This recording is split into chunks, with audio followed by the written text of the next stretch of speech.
नमस्कार दोस्तों, मैं हूं doctor Arpan, paediatric occupational therapist OT4 kids से।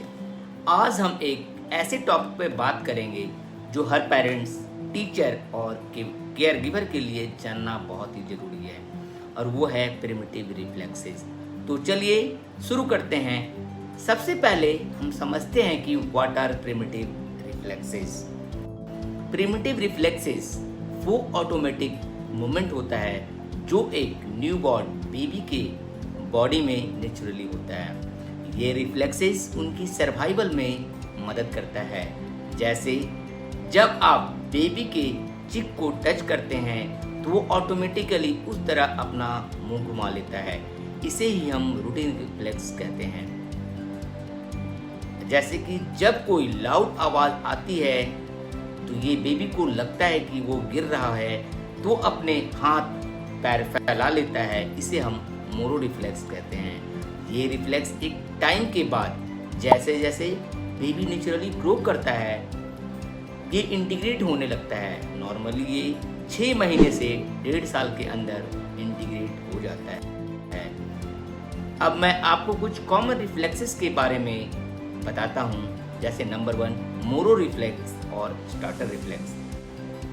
जब लाउड साउंड या सडन मूवमेंट पे बेबी अपने हाथ पैर स्प्रेड कर लेता है, फिर अपनी बॉडी के पास ले आता है। दूसरा होता है ATNR या एसिमेट्रिक टोनिक रिफ्लेक्स। जब बेबी अपने सिर एक साइड घुमाता है तो उसी साइड के हाथ स्ट्रेच होते हैं और दूसरा हाथ बंद हो जाता है। नंबर 3 रिफ्लेक्सेस पामर और ग्रास्प रिफ्लेक्स। जब आप बेबी के हाथ में अपनी उंगली देते हैं तो वो टाइटली पकड़ लेता है। TLR या टोनिक लेब्रिंथ रिफ्लेक्स। जब बेबी का हेड पीछे जाता है तो उनकी बॉडी स्टिफ हो जाती है। ये सब रिफ्लेक्स नॉर्मल डेवलपमेंट का पार्ट होता है, बट एक स्पेसिफिक एज के बाद इनका इंटीग्रेट होना बहुत ही ज़रूरी होता है।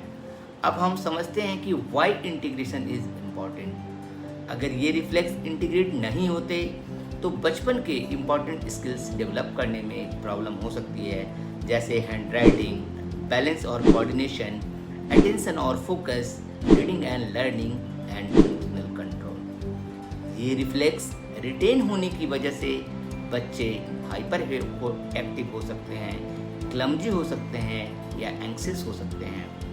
अब हम समझते हैं कि what are the science of retained reflexes.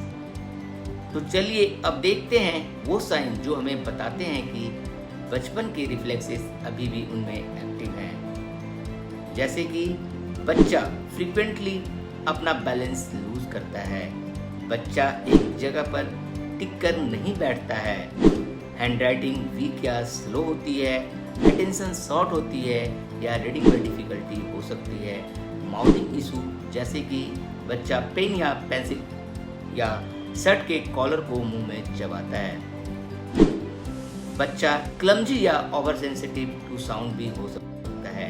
अगर आप अपने बच्चे में ये साइन देख रहे हैं तो ऑक्यूपेशनल थेरेपिस्ट की ज़रूरत बहुत ही आपके बच्चे के लिए हो सकती है। तो हाउ ऑक्यूपेशनल थेरेपिस्ट हेल्प। तो OT4 किड्स में हम रिफ्लेक्स इंटीग्रेशन के लिए स्पेसिफिक एक्सरसाइजेस करते हैं जो प्ले बेस्ड एक्टिविटीज़ होती हैं। जैसे एनिमल वॉक, जैसे bear walk, crab walk, duck walk, ball balancing games, ball bouncing and catching, rolling and crawling exercises.